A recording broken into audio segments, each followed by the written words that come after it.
This video is intended to help you understand the notes for understanding equations, specifically word problems. So we are going to begin. I want you to engage. I want you to give this a shot on your own. So pause the video. I'll read you this and then I want you to pause the video and give it your best shot. So your teacher asked you to decorate the classroom with 2 new math posters. The wall is 14 feet wide and each poster is 4 feet wide. You want to place the posters on the wall so that the distance from the edge of each poster to the nearest edge of the wall is the same distance as shown below. So each of those things are the same distance apart. Determine the distance. So I want you to pause the video for 2, maybe 3 minutes and work on this independently. See if you can figure it out. Okay, hopefully you've had some time to work on this. Let's see, what is it we're actually trying to find? So hopefully you've had a minute to try and find the distance. So here we go, let's see.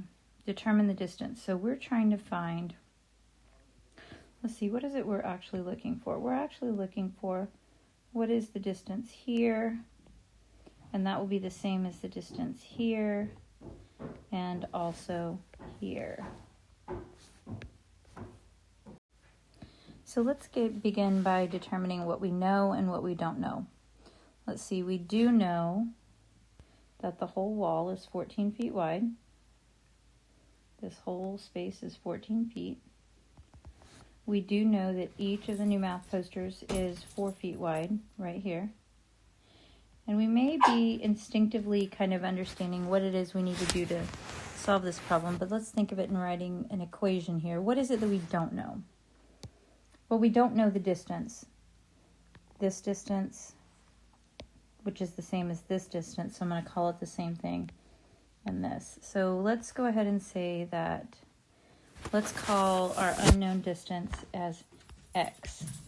So x is that distance we're trying to find. So the distance from, let's say from the edge. And what we know about writing equations is that an equation sets 2 different values equal to each other. So what do we know about the whole wall? We know that the whole wall is 14 feet long, right? And that's got to be equal to, well, all of these other little pieces added up. The distance on the left, the poster, the distance in the middle, the poster, and the distance on the right. So let's see, I could look at that and I could say that's got to be equal from the distance and the poster and the distance. Oh, I didn't write that very well. Let me make that clearer. Oops. That's the first poster, and then the distance in between, and the second poster, and finally the last distance. So looking at it this way, that's really messy and complicated. So we could use GEMS to simplify it. Remember, we use GEMS when simplifying, and we use SMEG when solving. But right now, let's just simplify it. So the left is as simple as it's going to get, 14. But let's see, how many x's are on the right? 1, 2, 3. So there's 3 x's. And then I've got plus 4 and plus 4. Well, if I combine those together, I've got plus 8. So I just combined like terms there, right? Just combine like terms. But now I need to solve for x. Now how this equation is a little bit different from the ones we've been doing is that there's more than one thing going on next to the x, right? So if we're going to use SMEG, right, let's do SMEG because we're going to use some inverse operations. The first thing we're going to be looking for is things that are subtracted and added on the side of x. Well, right now I see that I've got a 3 multiplied to it, and then I've got 8 added to it. But since SMEG says to start with subtraction and addition, I'm going to first start by getting rid of that plus 8. So the opposite of add 8 is to minus 8. I want to carry down that equal sign because it's important to stay balanced. Okay. On the right side, my 8's, they add up to 0, so I don't need to write them down anymore. I've just got my 3x. And on the right, I've got 14 minus 8. 14 minus 8 is 6. Okay, well, Have I met my goal? Do I have one single copy of x alone on one side? I do not. I still have a 3 multiplied to it. So I'm going to go ahead and move to the next step. So I've done S. Now let's do M. M is multiply and divide. Well, if I take it times 3, the inverse would be to divide by 3.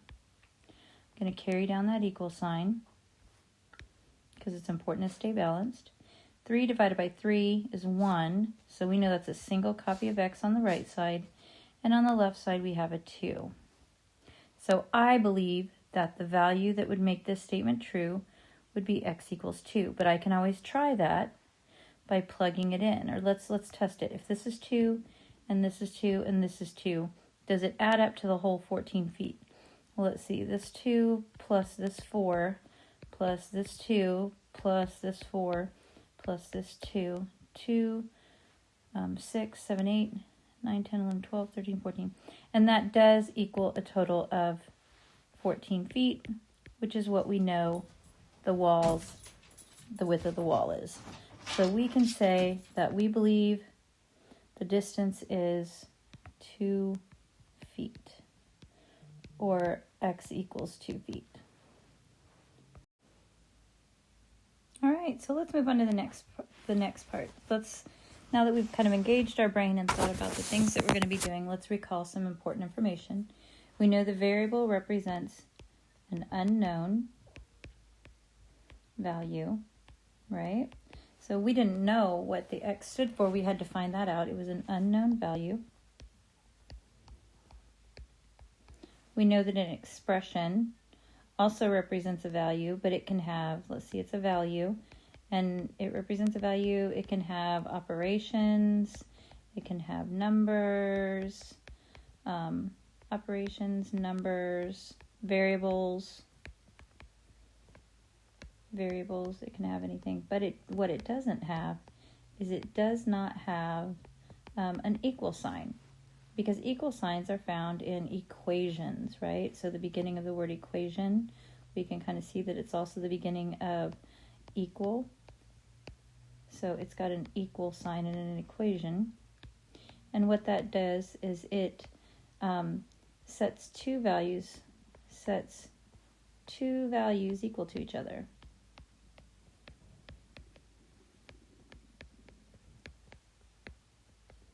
So just a reminder from a previous lesson, let's see, we had, let's just give an example here. If I had 4 plus x, this is an expression, right? Because that tells us that there's this value hanging out there that's 4 plus x. But if I say it's equal to 10, now this whole thing together becomes an equation. That is an equation because it's got an equal sign, and it says that the value of 4 plus x is equal to or the same as the value of 10. And what is the solution? Well, a solution is a value for the variable. It's a value for a variable, but it's one specific value for the variable. It's the value of the variable that makes the statement true.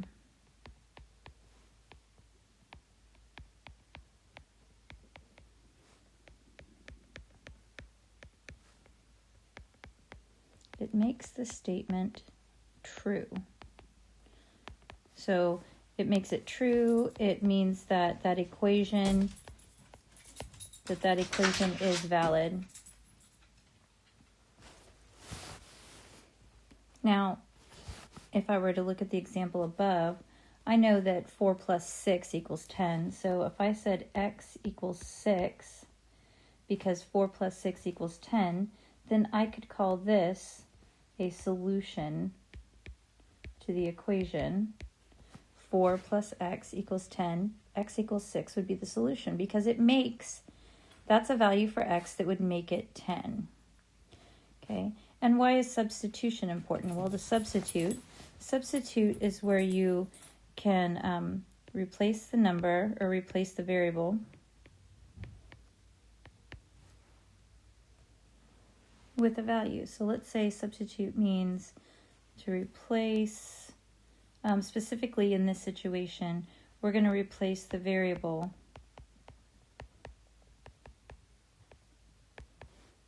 with a value. Okay, so notice just substituting something in there doesn't mean that it's true. We'd have to still test it to see if it's true. But to substitute, it's just like when you're playing, like say you play basketball and one player comes out but another player goes in to take its place. It's that same thing. And today we're going to talk about something specific called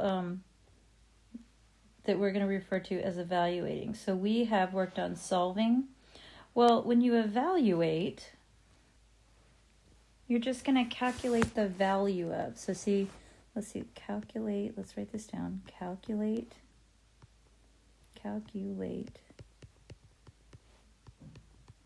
the value. And we're going to be, when we evaluate, that means we've got a specific number and we're going to see, well, what does it mean if X is a certain thing? So for example, let's go back and say, well, we've got this expression 4 plus X. And we're going to say evaluate for X equals 6. Well, that just means we're going to substitute the 6 where the X is. So we would have 4 plus 6, and we would see that it's 10. So it means that we've got this expression, and we've got a value. And we need to calculate, well, if we substitute that value in for the variable, what would our result be? So that's what evaluate. That's the difference between evaluating and solving. When we're solving, we're using those inverse operations to figure out what the value of X is. But when we evaluate, we've got an expression, and we're going to take that value that it tells us and find out what the answer would be then. All right, so let's get right down to it with word problems. So far, we've only dealt with being given an expression and simplifying it, or giving an equation and solving it. We know that we're capable of evaluating. We just talked about what that was. But sometimes we're not just given a problem. We actually are just given a situation. So these situations are often a word problem. So it might be like a real world application of how would we use the math to do this thing. And I'm going to walk you through taking the information in a word problem, turning it into an equation and solving it, or possibly evaluating it in a useful and meaningful way. So let's take this example. Consider that you're designing a room and want to place 2 rectangular light fixtures on a wall that are 25 inches wide along the wall that is 10 2/3 feet wall. That's written weirdly. So basically we've got a wall that's 10 2/3 feet across, and there's 2 light fixtures, and each light fixture is 25 inches wide. And we want that the distance between the lights and the distance from each light to the nearest wall are the same. Okay, so that's the situation we're looking at. And we're probably going to figure out, well, what is the distance between each of them? So let's go ahead and skip to the next slide and walk through some steps on what we can do. So the first thing we want to do is define our variable. So let the distance between the light and the nearest edge of the wall be X. Okay, so let's write that down. Let's say that this is going to be X. And if they're all the same, then they're all going to be X. Okay, write an expression. So we're going to write an expression in terms of X for the total length of the wall. Okay, well, the expression for the total length of the wall in terms of X, so it's not going to have an equal sign, it's just an expression. We're going to say, we know that X plus, how big is that? 25 inches. X plus 25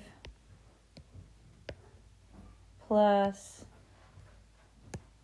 plus the middle X plus 25 plus the last X. That gives us the entire length of the wall, correct? We can make that a little bit cleaner by combining like terms. So how many X's do I have? Let's see, I have an X here, another positive x, and another positive x. So 1, 2, there's 3 x's. And I have a constant of 25 and another positive 25. So that's 50. So this would be an expression that represents the entire length of the wall in inches and in terms of x. 3 spaces that are the size of x and 2 spaces that are 25 inches across. The next step, it says I'm going to use that expression. What did we say that expression was? 3x plus 50. So we're going to use that expression, 3x plus 50. And we are going to, and the length of the wall, to write an equation that helps you find the distance. So I have this first expression that I got on the page before, and I'm going to set it equal to the length of the wall. Well, how big is the length of the wall? Now, since I'm dealing with inches, this is going to take a little bit of an extra step. I know that 1 foot is equal to 12 inches. So let's think about it. I know that for every foot, I'm going to have 12 inches. Since we're dealing with inches on the equation, or on the expression we wrote, what was our expression again? 3x plus 50, okay. So 3x plus 50, I know that that is dealing with inches, but the wall is measured in feet. So I'm going to go ahead and change everything to inches so that we're dealing with the same measurement the whole time. So I know that 1 foot is the same as 12 inches. Okay, so I know that for every foot, I'm going to have to multiply that times 12 to get the inches. And I've got a wall that's 10 2/3 feet. Well, we all know that Witt likes improper fractions better than mixed numbers, so I'm going to go ahead and turn that into an improper fraction. 3 times 10 is 30, plus 2 is 32. So I know this wall is 32/3 inches, which looks like a funky number, right? No, 32, that's feet. That's 32/3 feet, but I want it to be inches. So I'm going to take my 32/3 times 12, and that'll tell me how many inches I have. So if I cross cancel here, which we know how to do, but you don't have to do, you could reduce it at the end. Let's see, then I'm going to get 32 times 4 is 128, and it's all over 1. So I know that I have 128 inches in this wall. Okay, so I've got the first part of my equation is going to be the expression that I wrote. And now the rest, I'm going to set it equal to what I know the wall actually is, which is 128 inches. 128 inches. So now I have a working equation that could help me figure out. I could just solve this and figure out exactly how big x is if I wanted to. So let's go on to the next slide and see what the rest of the directions are. So I've got 3x plus 50 equals 128. I know that. But what this is telling me to do is it's telling me to evaluate possible solutions from a given set. So this set is 24, 25, and 26. So it's not asking me to solve and find out exactly what it is. It's saying, well, evaluate 24, evaluate 25, and evaluate 26 and see if any of them make it true. Okay, so what values would make the statement true? So in order to do that, I need to take each of those numbers and substitute it in for the variable x and see what I get. So let's take 3 and let's see, the first one is 24. Okay, so let's see, 24 times 3, that gives me 72. So I've got 72 plus 50, and that gives me 72 plus 50. That gives me 122. Well, I'm looking up here, and I want it to be 128. So 24 is not quite big enough. So I'm going to eliminate that as a possible answer. And I'm going to try the next biggest one. Okay, so now I've got 3 times the next thing I want to try. And the next thing I want to try is 25. Okay, well, when I think of 25, I just think of quarters, right? So I know that 3/4 is 75 cents. So let's do 75 plus 50. Well, 75 plus 50, if I have 75 cents and 50 cents, I have 125. Still a little bit less than what I need. So let's try it with that last value. We're going to evaluate this expression, 3x plus 50, but we're going to evaluate it for 26.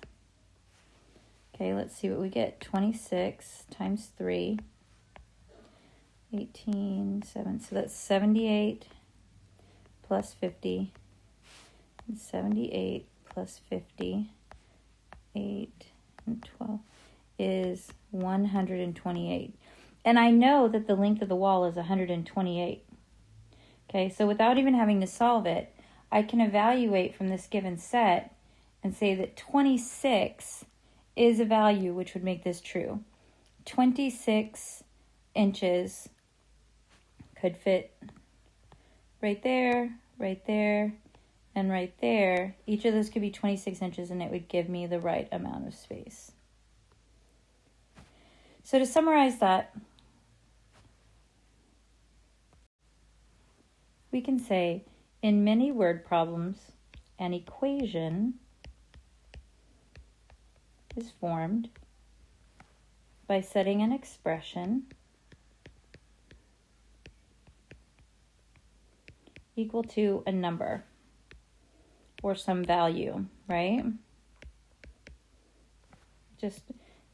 It's ideal if it's just a single number. It could be another expression, that's representing a value, but it's easy to get it when you've got an expression is equal to a number. And we could solve it, but we could also just evaluate.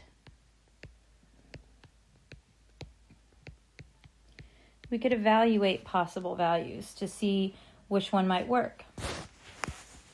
But if we want to determine if a number is a solution to an equation, we can substitute that number into the equation for the variable and check to see if the resulting number sentence is true. Okay, so just to look back at that, we could say that we tried the first one and it came up with a value that we knew wasn't true. The second one we knew it wasn't true, but the third one was finally true, so we knew that that was the correct solution. So again, if it is true, then the number is a solution to the equation. So that's just two different ways of writing the same thing basically. But that summarizes the whole point of the lesson. We're going to take the information given to us in a word problem and we're going to set up an expression and find something that expression is equal to. So like if we're looking at pieces of something and we know how big the whole thing is, we can add all the pieces together and set it equal to the whole thing, and that'll help us figure out what's missing. Okay? So let's practice. Let's see, this first practice says, determine if each number is a solution to the problem modeled by the following equation. So this looks a little strange. It's not a real life situation, but it is in words. It says 5 more than negative 8 times a number is 29. What is the number? So that's our word problem right here. And in this example, they even went as far as to go ahead and turn it into an equation. So the first step is to figure out what our mystery is, or what we don't know. And we're going to say let n represent the mystery number.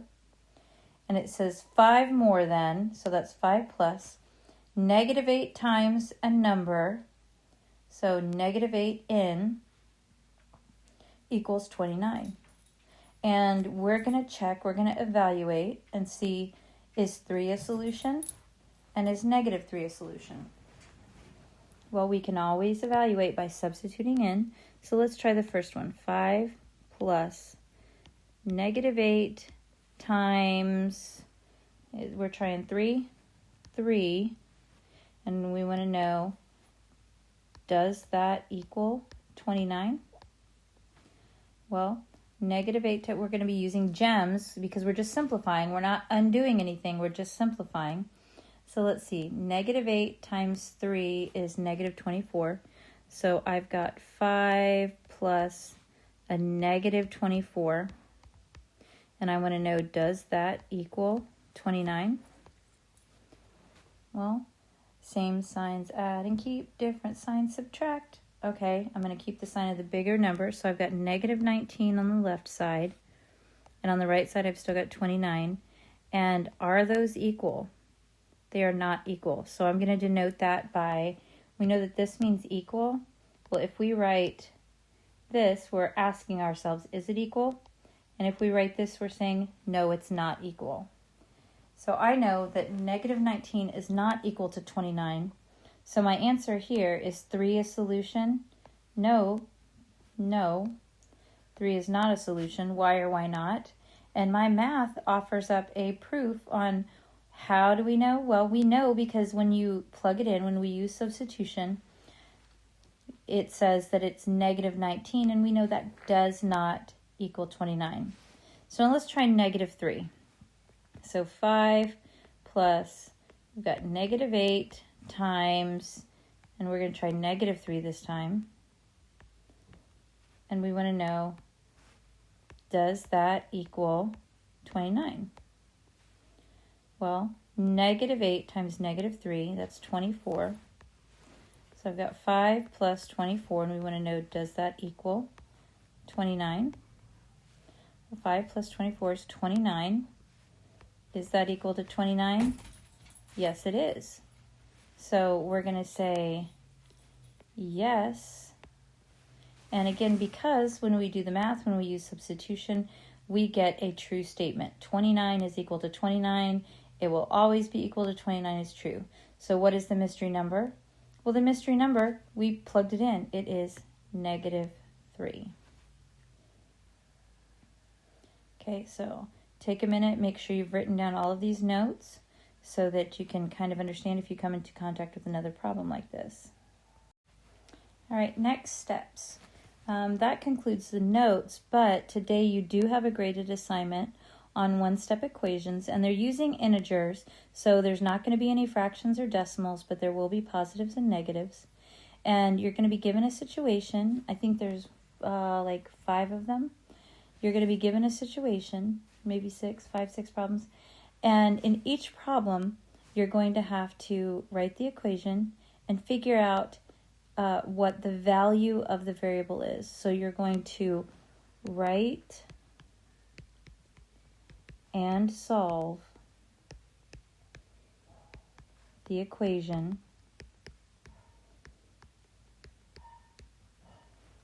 for each of the problems, okay? So it might be that maybe one of the situations is that someone spent some money at a store and they need to know like how much change they got, or maybe they got that much change, so you have to subtract some things away.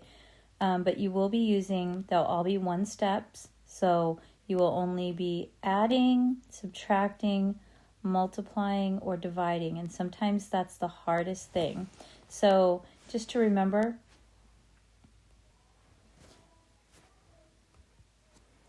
here are just some keywords. I know I've got some posters maybe on the back wall that have some of these, and I'll put a screenshot of these words also in the module, but there's some keywords that help you figure out when you're adding, subtracting, multiplying, dividing. So go ahead and do those 5 questions where you're going to write an equation and solve it. So the answer that I'll be checking is that you got the right amount, what the equation is, and that you got the right value for the variable. And you will submit that on Canvas. So happy mathing. Also, when you're finished with the notes and the practice problems that will be turned in on Canvas for a grade, you can use any remaining time to work on choice board, finish anything from earlier in the week. If you're all finished with math, you may work on IXL, or you may do assignments for another class. That's fine.